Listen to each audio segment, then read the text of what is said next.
Before the razor touches his face, you need him to stop talking. The man sitting in front of you has been speaking almost continuously since he arrived, turning his head whenever someone outside the shop says something worth hearing. Each time he moves, you pull the blade away and wait. You have already sharpened the razor and examined its edge. Now you are holding it against the cheek of a man who seems incapable of remaining still. Your other hand stretches the skin. He begins another sentence. You stop again. A razor can remove a beard with a movement so small that nobody watching gives it much thought. Made carelessly, that same movement can open the skin of a man's face, and everyone will know who did it. The customer looks toward the street once more. You wait until his eyes return to you, then you raise the razor. Welcome to History of Ordinary People. Here, we leave behind the famous names and step into the lives of the people who built the world around them, live the lives history forgot. You were awake long before this customer sat down. The shop was darker then, its open front facing a Roman street only beginning to emerge in the morning light. Yesterday's hair still hid in the corners, with short clippings beneath the seat and finer strands caught where feet had carried them across the floor. Your first task was not shaving anyone. It was preparing to shave them. The razor matters most. You hold it where the growing light can reach the edge and inspect it carefully. A blade that looks acceptable from across the room may feel very different when it begins dragging across a cheek. It must cut cleanly without forcing your hand to press harder than necessary. Nearby are the other tools of your trade: shears for cutting hair, a comb, tweezers, simple implements for nails and grooming, water and cloths.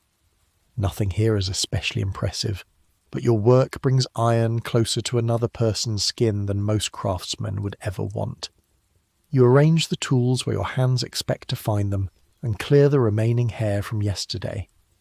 Outside, shutters open and footsteps multiply. A seller's voice carries between the buildings, followed by an answer from farther down the street. Soon enough, people will begin appearing at your doorway. Your shop is not separated from Rome. It opens directly into it. People see who enters, who waits, and who stops merely to talk. Men sitting for a haircut or shave have time to listen, argue and repeat whatever they heard somewhere else. News enters with customers. So do rumours. You hear plenty, you believe less. The first customer arrives while the morning is still cool. He does not need a shave. His hair has simply grown beyond the shape he wants. You settle him into the seat and place a cloth around his shoulders. Then you look before cutting. Hair does not grow evenly across the head. Around the crown it turns. Near the temples it behaves differently. A previous cut has left its own shape behind, and the head beneath it is not perfectly symmetrical. You comb through it and decide where to begin. The shears close.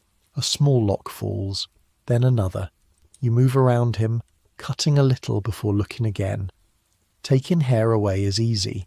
Deciding how much should remain requires more care. The customer tries to follow your work in the polished reflection available to him, but for now he must mostly trust the man standing behind him. That trust has limits.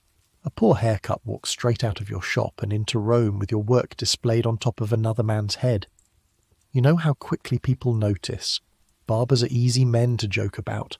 Everyone remembers the barber who takes too long, the barber who cuts badly, and especially the barber whose razor leaves its evidence behind. The customer says something about another man's hair. You know exactly whom he means. You continue cutting. When the shape is nearly finished, you step back. Working closely can make you see only the place directly beneath your hands. The final judgment comes when you look at the whole head again. One small correction near the temple. Now it is enough. You brush away the loose hair and remove the cloth. The customer leaves, taking almost everything you've just produced with him. A carpenter can point to a door. A potter can stack finished vessels. A mason can watch a wall rise. Your work walks away attached to somebody else. By evening, there may be little left to show for the hours spent here except hair on the floor, worn edges on your tools, and the money earned from men who no longer need you. Until their hair grows back. The next customer wants the razor. You look at his face before touching it. Every face presents a different surface. The jaw changes direction beneath the skin. The chin interrupts the easy movement of the cheek. Around the mouth there is little room for error, while the neck demands another angle again. The man settles into the seat. You take the razor. Your free hand stretches the skin while the other controls the blade. The first strokes are short and deliberate, allowing you to stop immediately if the customer moves. Hair gives way beneath the edge. You clear the blade and continue. The man begins talking. Apparently 2 men you have never met are arguing over money. You work along his cheek. One claims he is owed it. You move toward the jaw. The other apparently disagrees. Someone passes the entrance. The customer turns his head. Your razor leaves his skin immediately. You wait. He notices. For the first time since sitting down, he becomes still. You place your hand against his face again. There is an intimacy to the work that neither of you needs to acknowledge. Your fingers move his skin while a sharpened blade passes beneath his jaw. Yet both of you treat the arrangement as completely ordinary. For you the danger is ordinary too, but never ordinary enough to forget. You work toward the chin, shortening the strokes as the surface changes. Near the mouth, you need him quiet. At last the story about the unpaid money stops. For several moments there is only the sound of the street and the faint movement of the blade. Then you stop, not because you have finished. The razor no longer feels quite right. The difference is small enough that the customer probably cannot tell. You can. The edge is beginning to drag. There are already men waiting near the shop, and one of them has looked inside twice as though impatience might empty the seat faster. You could continue, but a blade that drags encourages more pressure, and more pressure gives you less control. So you lower the razor. The waiting men can wait. You attend to the edge. The customer sighs. You ignore him. When the razor is ready, you return to his face. The difference is immediate. The blade moves cleanly again. You finish the jaw and work carefully across the remaining areas. One tiny point reddens where the skin is uneven, and you notice it before the customer does. Not every shave ends with untouched skin. But one small mark is very different from a face that advertises careless hands. When you finish, the man runs his fingers along his jaw. Once, then again. Apparently satisfied, he stands and pays. The story about the money resumes before he's even left the shop. Another man takes his place. By now the morning has filled the doorway. 2 customers wait. Another stops only to speak with someone inside and then remains long enough that you suspect he never intended to leave quickly. Hair begins accumulating beneath the seat again. Stories overlap. Someone has been ill. Someone owes money. Someone has been seen somewhere he apparently should not have been. Most of this has nothing to do with you. Your hands keep moving anyway. But one of the men waiting presents a different problem. He has been growing his beard. For much of your working life, the shaved male face has been familiar in Rome, but fashions do not remain still. Men watch other men. They notice how important people present themselves, and ideas about what looks respectable, fashionable, or old-fashioned eventually find their way into ordinary streets. A beard does not remove the need for a barber. It changes the work. The man finally sits down. He explains what he wants. Keep the beard, just make it look right. You study his face, then the growth along his cheeks, then the uneven line beneath his jaw. To him, the request sounds simple. To you, it means deciding where the beard should begin, where it should end, what should remain, and what must disappear without taking away so much that the shape is lost. You reach for your tools. This time, the difficult part is not removing the hair. It is deciding which hair deserves to stay. The beard is fuller beneath the chin than it is along the cheeks. That is the first thing you notice. The second is that the man has been trying to correct it himself.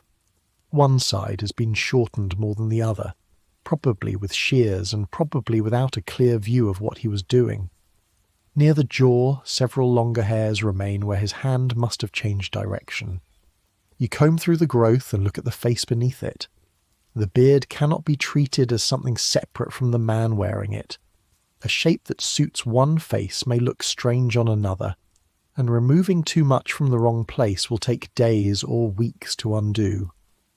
The customer watches you as though waiting for an answer. You begin with the shears. The first cuts are cautious. Longer hairs fall onto the cloth while the uneven edges slowly begin to agree with one another. He asks whether you can make it shorter beneath the chin. You can. That does not mean you should do it immediately. You comb the beard again, lift the hair, and look from the side. Then you remove a little. The customer reaches toward his face. You move his hand away before he can disturb what you're doing. He laughs. You wait until the shears are safely away from his skin before you do the same. The beard begins to take shape. What looked untidy a few minutes ago now appears deliberate, although you have removed surprisingly little. The difference comes from where the hair ends and how one part meets another. Near the cheeks, the work becomes closer. You take the razor and clear the growth that sits beyond the line you have chosen, stretching the skin and keeping each stroke controlled. When you finally step back, the man still has the beard he asked to keep. It simply looks as though he meant to have it. He studies the result as well as he can, turning his head slightly, then touches the line beneath his jaw. You watch his expression. Satisfied. Good. He pays and leaves. For a moment the seat is empty. Then another man sits down. The morning settles into repetition, but no two customers are quite the same. One wants only his hair shortened. Another asks you to clean the edges around his beard. A man who seems to be in a hurry spends more time explaining how little time he has than the work itself requires. You listen when necessary and ignore what is not. The floor slowly disappears beneath fresh clippings. Your hands begin to smell of skin, metal, water and hair, while the muscles between your fingers grow tired from movements too small for anyone else to notice. The shop changes as the morning passes. At first, customers came because they wanted something done. Now some remain after their own work is finished. One man stands near the entrance speaking to another seated against the wall. A third interrupts from outside without entering at all. You continue cutting. Someone mentions a shipment that arrived late. Another complains about the price of something you have no intention of buying. A name is spoken. Several heads turn. Your customer turns with them. The shears stop before he can move beneath them. You wait. He turns back. You continue. By now, controlling the customer can require almost as much attention as controlling the tool. An adult man knows perfectly well that he is supposed to remain still and moves anyway. The customer begins talking again. You place one hand against the side of his head and gently return it to the position you need. He understands, for perhaps half a minute. Then someone near the entrance says something that makes everyone laugh, including you. The shears are already away from the hair. Years of work have taught your hands when they may continue moving and when they must stop. The conversation moves on. So does the haircut. When the man eventually stands, he leaves behind another scattering of dark hair and takes the story with him into the street. Someone else will hear it soon. Perhaps by evening you will hear a different version return through the same doorway. You clear the seat and sweep some of the hair aside, dark, grey, coarse, fine, straight, curled. By now it is all mixed together beneath your feet. You roll your shoulders and stretch your fingers. Standing behind other men all morning does not look strenuous from the street. You're not carrying stone or swinging a hammer, but your back has remained bent at small angles for hours, your shoulders held in positions determined by someone else's head. Then a shadow enters the doorway. You recognize the man. That is useful. You remember how he likes his hair. That is more useful. A returning customer should not have to explain everything again. He sits, and you already know that he dislikes the hair left too long around his ears. You know that he'll ask you to shorten the back more than you think necessary, and you know that halfway through the haircut he will probably tell you that the last one was better. He does. You keep cutting. Reputation in your trade is built one head at a time. A man who trusts you returns. A man who does not find another barber. There is no need for either of you to discuss this arrangement. The returning customer is itself the evidence. You comb the hair above his ear and begin shaping the area he always notices first. He tells you not to take too much.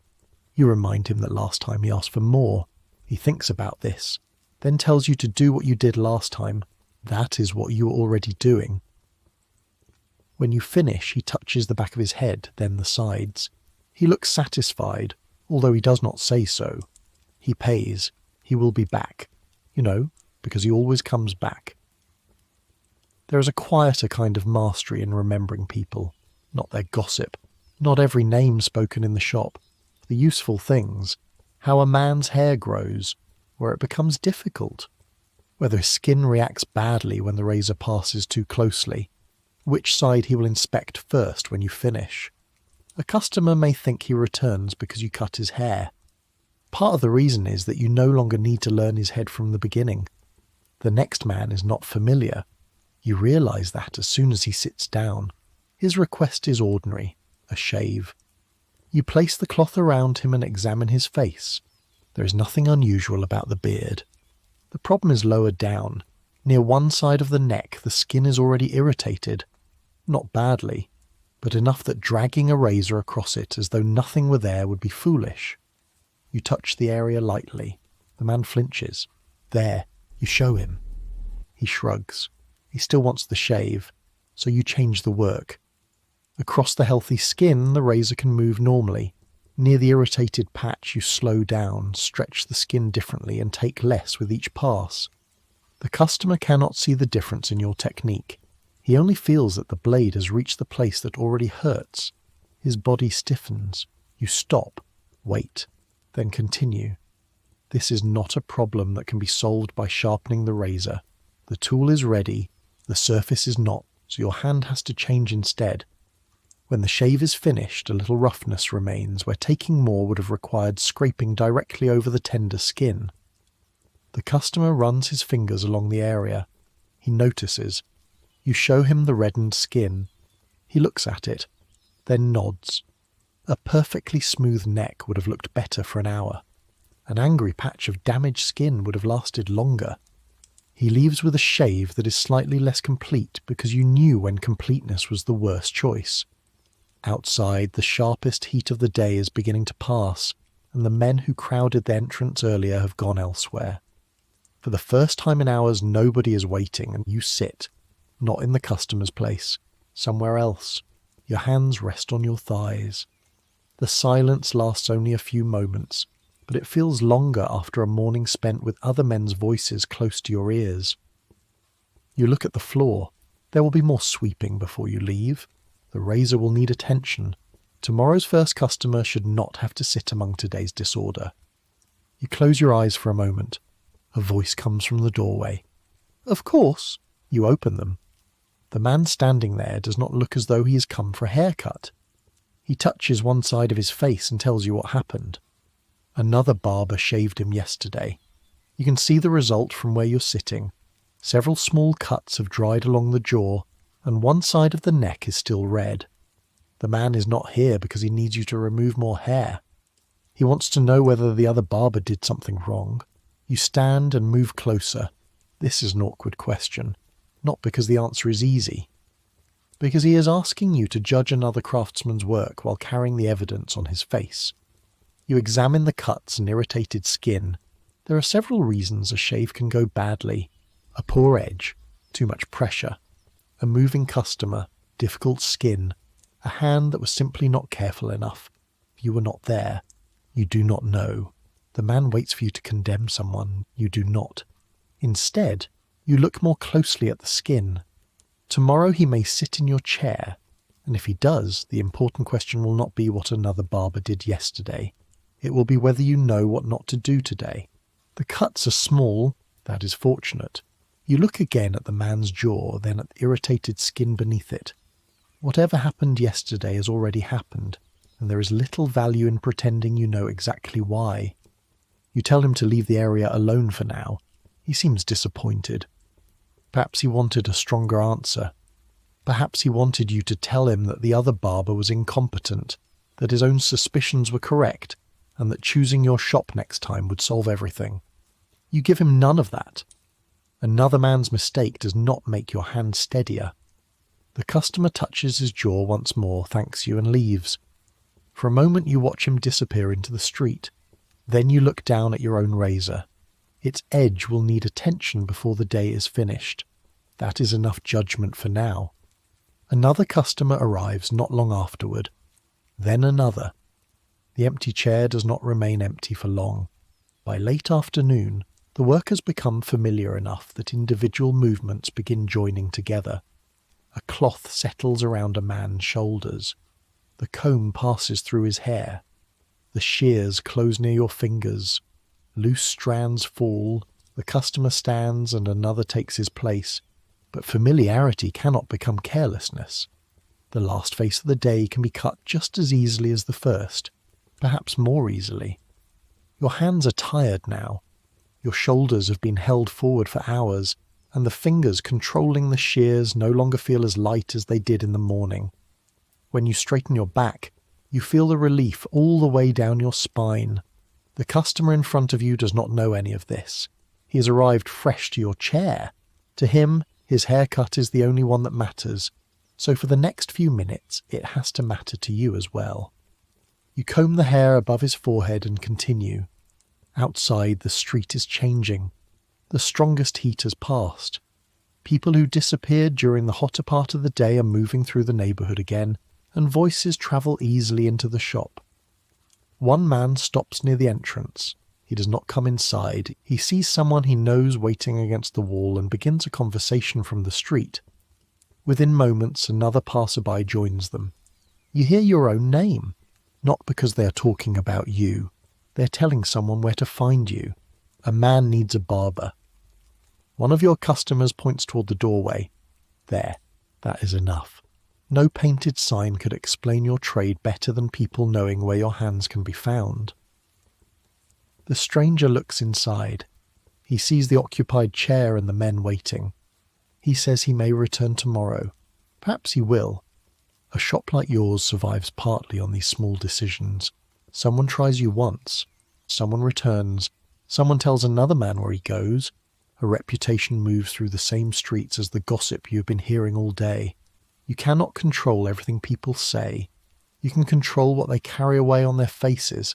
The man in your chair finally stands. You brush the last loose hairs from his shoulders. He pays and leaves. One customer remains. You recognize him immediately. He's not here for himself. He has brought a boy. The boy is old enough to understand why he has come, and young enough to look as though he would prefer to be almost anywhere else. His hair has grown thick round his ears and down toward his neck. The man beside him explains what he wants. Shorter, neater. The boy says nothing. You gesture toward the chair. He sits. His feet do not rest where the feet of your adult customers usually do. You place the cloth around his shoulders. He watches your hands. The shears interest him. That is not necessarily helpful. You comb through his hair. The first cut makes him flinch. Not because you touched his skin, because he heard the blades close beside his ear. You stop. The boy looks at you. You close the shears once in front of him, away from his head. He watches. You open them, close them again. Nothing happens. Then you return to his hair. This time he remains still. Mostly. You work more slowly than you would on his father. Not because the haircut itself is difficult, but because a frightened customer creates his own difficulty. If the boy suddenly turns to look at something in the street, the sharp edge near his ear will not care how old he is. So you keep one hand against his head when you need to. The man who brought him begins talking to someone outside. The boy's eyes follow the voice. His head begins to follow. Your hand stops it gently. He looks upward at you. You shake your head. He understands. For perhaps a minute, you almost smile. Hair falls around the chair. The shape slowly becomes cleaner. You work around one ear, then the other, keeping the shears where you can control them if he moves. When you finish, you brush the loose strands from his neck. The boy immediately reaches up and feels the side of his head. His expression changes. Not delight, not disappointment. Surprise. Perhaps he expected something worse. He slides down from the chair. The man pays you. Before they leave, the boy looks once at the shears on your work surface. Then he follows the man into the street. You watch them go. There may come a day when that boy walks into a barber's shop without anyone bringing him. Perhaps he will sit down and ask for the same cut his friends wear. Perhaps he will want a beard shaped. Perhaps he will complain that the barber's taking too long. For now, he is simply relieved to still have both ears. You clear the chair. Nobody replaces him. This time the emptiness lasts. You wait for a while anyway. A barber who closes too early may watch tomorrow's customer walk into another man's shop. So you find smaller things to do. You inspect the shears, you wipe the comb, you attend to the razor. The edge that passed across so many faces today has changed again as you knew it would. Iron does not remember that you sharpened it this morning. It only knows what work has been done with it since. You restore the edge carefully. Tomorrow another cheek will depend on it. The light outside continues to soften. One of the men who had been lingering near the entrance finally leaves. Another has already gone without you noticing. The conversations that filled the shop for most of the day have moved elsewhere. Now you can hear smaller sounds again. The scrape of the broom across the floor, the movement of your tools, footsteps passing without stopping. You begin sweeping. The day's work gathers in front of you. Hair from men whose names you know. Hair from men whose names you have forgotten. Dark strands from the young customer this morning. Grey ones from someone who barely spoke. Short beard clippings, longer locks. All of it mixed together now. For most of the day you worked on differences, different heads, different faces, different skin, different requests. On the floor, those differences hardly matter. You sweep the hair together and remove it. Then you clean the place where tomorrow's first customer will sit. There is no finished object waiting on the bench. Nothing you can pick up and admire. Nothing that proves how many careful movements your hands made today. The evidence has already walked away. That may be the strangest thing about your work. All around you, other kinds of work leave objects behind. Walls rise. Timber becomes part of buildings. Vessels pass from workshops into homes and shops. Your work survives differently. For a little while it survives in appearance, in a clean jaw, in hair cut into the shape a man wanted, in a beard made deliberate. Then the body begins undoing it. Hair grows, stubble returns, nails lengthen. The man who left satisfied this morning will eventually need you again. Your work is temporary by nature. That does not make it unimportant. People will return because bodies refuse to remain finished. You put the tools back where they belong. The razor receives one final look before you set it down. This morning the first customer could not stop turning his head. You remember the way the blade left his skin before he'd even realized he was moving. Nobody outside the shop noticed. The customer probably forgot it before he reached the next street. That is how much of your skill passes through the day, unnoticed. A cut that never happens, an irritated patch you choose not to scrape, a beard you improve without removing too much, a familiar customer whose head you no longer need to study from the beginning. The best evidence of your judgment is often the absence of a mistake. Tomorrow nobody will thank you for not cutting them today. They will simply come back. You step toward the open front of the shop. Rome is still moving outside. Men pass with hair you would shorten differently. A beard catches your attention for half a moment before its owner disappears into the crowd. You notice a poorly cut line above another man's ear. You cannot help it.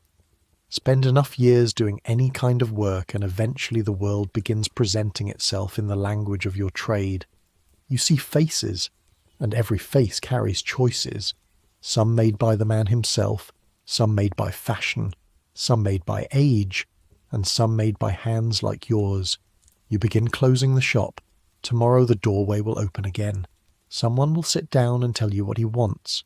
Perhaps he will know. Perhaps he will only think he knows.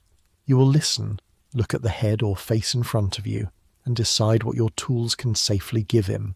Then the stories will begin. Someone will owe money. Someone will have heard something about someone else. Someone will turn his head at exactly the wrong moment, and your hands will keep working among all of it. That may be what separates your trade from the sharp tools lying silent beside you now. The razor has no judgment. The shears have no patience. They cannot recognize irritated skin. remember a returning customer, or know when a man asking for more would be better served by less. Those decisions belong to you. For most people who sit in your chair, that knowledge will remain invisible. Perhaps it should. A man does not leave a good barber thinking about the razor. He leaves thinking about himself. You give the empty chair one last look, then the day's work is finished. Thank you for joining me for another journey into the past. If you enjoyed today's episode, be sure to follow the show so you never miss another ordinary life. Until next time, remember, every road, loaf of bread, fishing net, workshop and home was built by hands history rarely recorded. This has been History of Ordinary People. Live the lives history forgot.